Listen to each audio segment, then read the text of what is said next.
Hello everybody and welcome back to Factorio. It's time to continue working on our base, and it seems like we have our science setup almost ready to go. We've got the basic layout down. I think this is pretty much how I want it, and I just need to do a few minor adjustments here. I decided that the spacing I have between the lines right now is fine, so I'm just going to put the assembling machines one space apart from the output line right there, as it should be, at least in my setup anyway. I don't know. Everything's just like a little bit off, so I'm kind of just adjusting it now, and we need to get science going ASAP. So I need to get the input lines on both of these little setups for the green science, and I also need to get copper up here and some gears being thrown onto this belt, which is grabbing iron off of that splitter coming in from the other line, and that line is also going to be used for the blue science, where I need to be making smart inserters on the left. That's what those other 4 assembly machines are for, but I'm not going to be doing that until I have oil going, because blue science does indeed require multiple products that need oil refineries, plastic, and batteries.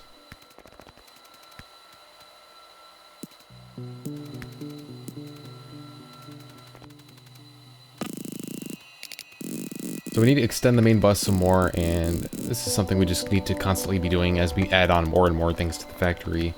I'm trying to use up all of the space in the most efficient and intelligent way possible. That is, like, from right to left, kind of making it in order so that the things that I need for the things later on are earlier on in the chain, so to speak, of the main bus.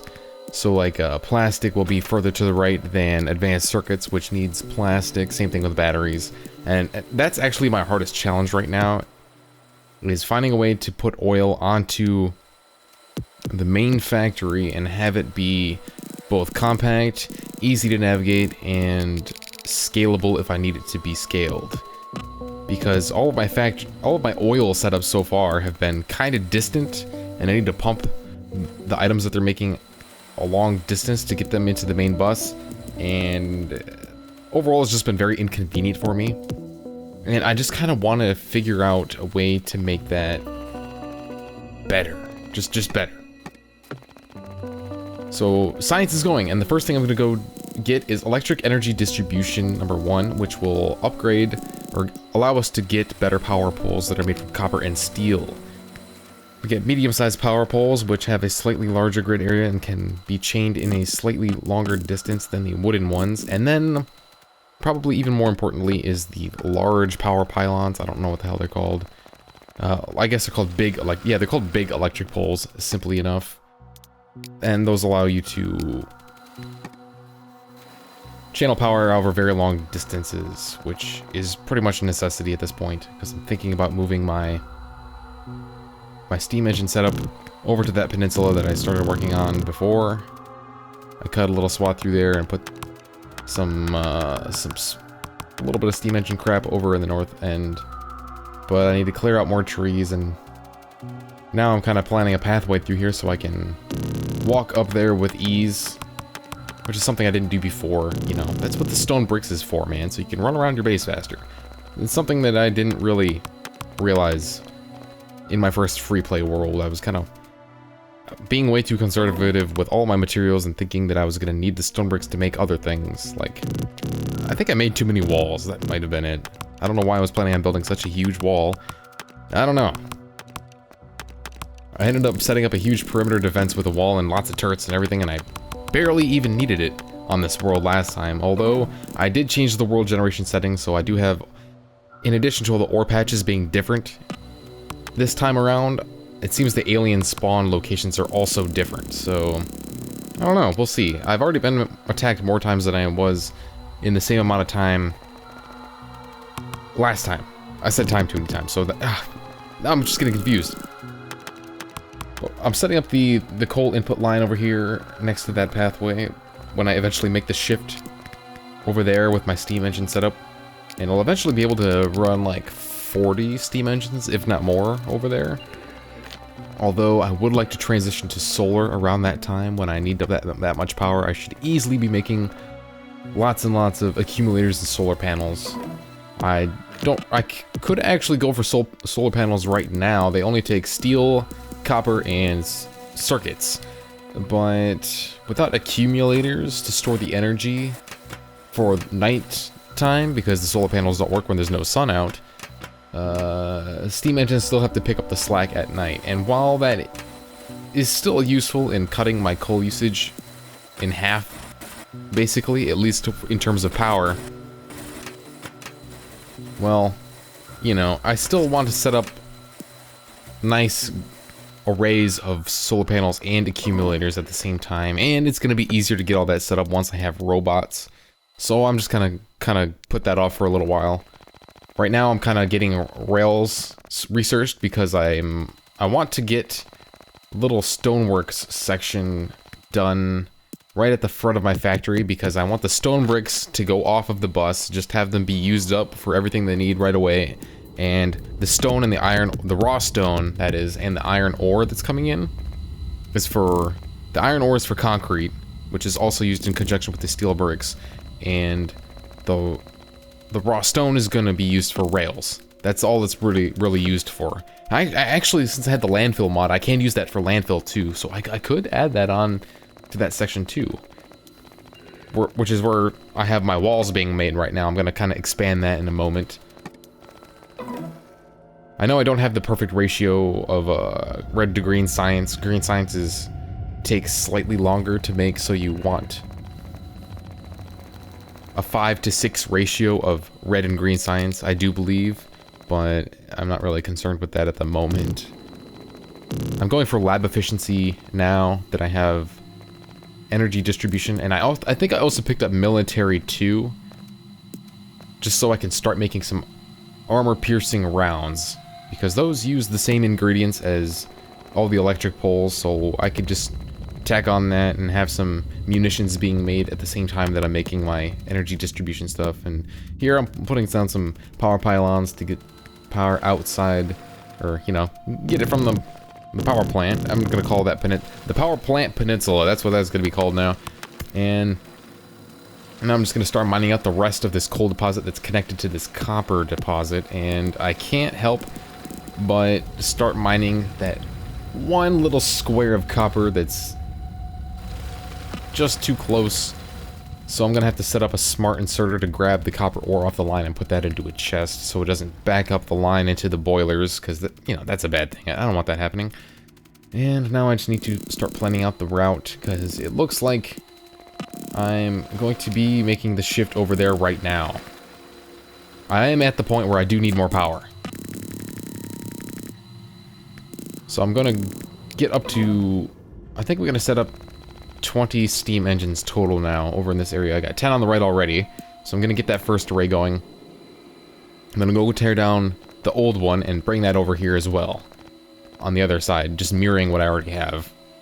And that'll give me 10 megawatts. Yeah, it's 510 kilowatts per steam engine, so that's about just over 10 megawatts worth of power generation, and that'll keep me good for a little while longer. At least so I can get my oil setup going and continue doing all the research, because the research is eating a lot of power having those labs turned on. Not so much really, but I do need more and more miners, and the miners are really what's sucking up my power now. And once I start making lots and lots of stuff, lots of chemical plants running, lots of assemblers running for red circuits, I'm going to definitely have lots more on green circuits. Everything's just going to expand from here, so I'm going to need to be able to scale up the power pretty easily, and I'll be able to do that with the setup that I got going over there on the PPP, Power Plant Peninsula. And for some reason, I have no power. Even though there's coal already going up there, I don't know what's going on. So we take a journey over here, and it looks like I missed a piece or two of the input track because it's hidden behind a tree. So there we go, got the coal finally going up to the boilers, and that'll restore power to my entire factory. But I'm also going to drop a bunch of coal on the belt to get that kick-started even faster. Because faster is better. And now I can set up the other 10 steam engines that I ripped out of the starter area. And we're pretty much fully transitioned over to the mid-game, almost. I don't know, I would still say we're in the beginning, the early game, but we're quickly approaching mid-game, which... Once I get the oil factory set up, then I think, personally, I would consider myself to officially have reached the mid-game. And beyond there, I can make all sorts of goodies, including robots, power armor. I'm excited to play with logistics robots and construction robots because I've seen quite a few cool things that you can do with them, but I haven't done anything with them personally yet. I haven't done any. And it's gonna be nice to build things automatically. And like last time I kind of wanted to just figure out how belts work to the fullest extent and get everything manually set up without, because logistics robots and having requester chests and then items automatically delivered across your base sort of seems like cheating to me, because half of the fun so far is figuring out how to order everything around. I'm very orderly a person and I like to organize things, especially spatially. So it's been kind of fun for me to figure out the best layout. So I'm kind of in the process of doing that with the circuits up top. The Stoneworks is going down right here. The two assemblers that I've got going down right now are going to be making the concrete in the future. Once I have advanced material processing 2 researched, which unlocks concrete. Concrete takes stone bricks, iron ore, and water. I'm going to be pumping up water from the south, and then the water will continue to the left or the west into the oil factory. And I'm actually going to have liquids on the main bus on the south side of the pathway, just below where the coal is coming in right now. And I noticed that my red science is slow for some reason, and I don't know why, but I added on more assemblers, but that's obviously not what I needed to do. I didn't have enough gears, that was the problem. So I need to put fast inserter on gears, I need to put assembly machine 2 on gears so they're being made faster, and that should fix the problem. And now I'm putting the iron ore and the raw stone onto the main bus. I'm just gonna merge them onto one line because it's easier for me, and you don't really need a whole lot of either one. Rails don't take that much stone per track, and concrete definitely doesn't take that much iron ore. I think it's only 1 iron ore per recipe. I don't know how much are made in one one go of concrete. I don't know how much is required, but it's not a whole lot. Or of rails, whatever I was saying. You don't need much of either of them, that's what I'm saying. So I'm gonna go ahead and do oil processing now. I know that's what I need to focus on next. I'm getting ready for it. And after that I'll get fluid handling, and then from there I think I'm gonna go start doing the bullet damage and turret damage just to increase my ammo efficiency, because the more damage you do per bullet, the less bullets you need to shoot, right? I got lab efficiency 1 and 2 done already, so that means my research is being done a lot quicker. Now it looks like I'm running around the base and just kind of tearing down the old power structures because anarchy. I mean, they're kind of messy and I hate having all these little tiny wooden poles strewn about everywhere. It's a lot cleaner to just have large pylons delivering power to where it's needed. Although, now that I have fancy pathways, I am thinking about running down power poles on both sides and having nice little lights on the sides of the pathways to make it look all nice and fancy around the base. And I realized I needed to move up this splitter right here in order to use underground belts to clear up the path. And it's easy enough for me to actually make this happen. I just need to get rid of that and do that. And it works out. It doesn't look the greatest, but hey, it works. I like it. And it's not in the way. So that's a step up from where I was before. The iron furnace array is fully saturated with ore. I'm not using any iron like I was before, because all of my supplies are now full over in the supply line. I don't know what to call it. I'll call it the supply line because that's all the stuff I need for my pocket inserters and miners and assemblers and belts. You know the deal. So now I'm bringing on down the materials, and the line on the left is for steel plates and iron plates, because I'm going to use that. I'm going to make a whole lot of stuff right off this one line, and I figured out a decent way of putting what I need relative to each other, like things that are related. I'm going to be making engines down there in addition to the rails so that I just plan on crafting a few things in hand. Diesel locomotives and cargo wagons, I'm just going to make in my hand because you don't really need 50 of them at a time, you know what I'm saying? Like, if I need some, I'll just craft them real quick. They don't really even have that high of a crafting speed, or crafting time, rather. So here come the plates.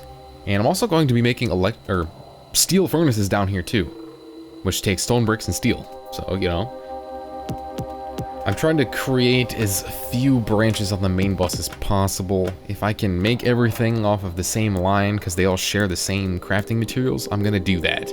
And it just so happens that this setup makes sense to me. I got the stone bricks being used, I got the raw stone and iron being used, and I'm also making rails with that and putting the engines that go with that to make the diesel locomotives. And electric furnaces. And steel furnace. I keep saying electric furnaces, but those actually need advanced circuits. I'm probably just gonna have to hand deliver those until I can get logistic bots to do that for me. Although, I don't plan on switching to electric furnaces until I have efficiency modules, because electric furnaces aren't actually more efficient on energy or power, or coal usage rather, until you put at least one efficiency module into them. So I need to get those going before I transition there. But I do plan on getting steel furnaces soon enough, and I am going to set up a spot for those. So the gears and the pipes here are for the engine factory, and I only really need a stack or two of engines at a time. So the thing about engines is they take a long time to craft, but I'm probably not going to need them often enough to have to justify having a lot of them in a line, at least not for diesel locomotives. You do need engines to make electric engines, which are used for robots. And I'm going to make a dedicated robotic section later when I get to that. So, researching more bullet damage, and to me this is good use of my science. Because like I said, it really just makes my bullets go farther. And train stops I'm probably going to make in my pocket as well, because I don't need a whole lot of train stops. But I'm going to add the rail signals and the chain signals up onto the supply line, because those take iron plates and circuits, and there's already spot for them up there, pretty much. So now I'm kind of seeing where I can make the power. I don't know where to put the power line factories, which is just copper and iron. I don't know where to put them right now. I'm kind of at a loss. I'm looking around for a good spot that makes sense. I figure maybe I could put it right there. Nah, that's kind of really messy to just have it right in the middle between two buses. I'm not going to do that. I decided against that. Last time I had them next to the Stoneworks section, quote unquote, but it was a lot messier. It turned out really nicely this time. Very nice. Last time I didn't plan out enough space, and I had already put stuff to the left of it, so it was kind of boxed in too close. Too close. Now I've got a car, which is great. That means I can run into shit around my base and just, like, destroy everything because I'm a bad driver. But seriously, the car is really hard to drive in this game. It's all squiggly, and if you don't have at least 4 spaces to drive by, it, like, even though I have these nice 4 large pathways with spaces on the sides, it's still kind of precarious to drive through your base. I found out just from this episode alone. So now I'm just being a little bit of a anal aesthetic guy right here. I'm kind of just replacing more power lines and being like, oh yeah, I need to make this look better because it's a mess around here. But I enjoy that part of Factorio, I really do. Like, do I put the power pylon up here? Up here? Up here? Down here? I don't know. Maybe over here. No, I'm gonna put it in the ore. Nah, that's a dumb idea. Let's put it right there on the path. Yeah, there we go. That's fine. That was my thought process right there. And I know I've got the coal going down across the thing, but I don't want to bother putting underground belt here because it's really not important. This is not a high traffic area. And just put the pathway because I will be running over there periodically anyway. From time to time, just to check up on things, maybe switch around and the miners on the copper and whatnot. There we go, the base is looking a whole lot cleaner, and I keep missing the path placement because of when I'm running and I step onto a transport belt and it moves my character, that also moves my mouse cursor. Like that. It's kind of annoying. I have to be a little bit careful when I'm placing down new pathway, not just to walk onto any transport belts lest I have to waste time picking up my pathway back up. More aesthetic things. I want to have lights on either side of this pathway between the furnaces because I think it would look cool. And then I figured, hey, I could put poles down here. and it works out good. It's actually not going to reach the inserters on the other side of the furnaces once they're upgraded to electric, because they're fatter and they take up 3x3 space instead of a 2x2 space. But it's fine, it's fine, it's whatever, I don't care. And yeah, now we're nearing the end of the episode and I don't know what the hell to do, so I'm driving around and I go do donuts on the copper ore, which is in the way of my base. I'm going to need to take care of that soon. And I ran into a rock, which I decided to murder because fuck you, rock, for damaging my car. I couldn't see you in the dark, you bastard. And that's all for now, folks. I don't know what the hell we're gonna do about that copper ore patch, but I'll think of something. We're gonna take that bastard out. And then we're gonna do oil. Or possibly both at the same time. Alright, I'll see you later, folks. Thanks.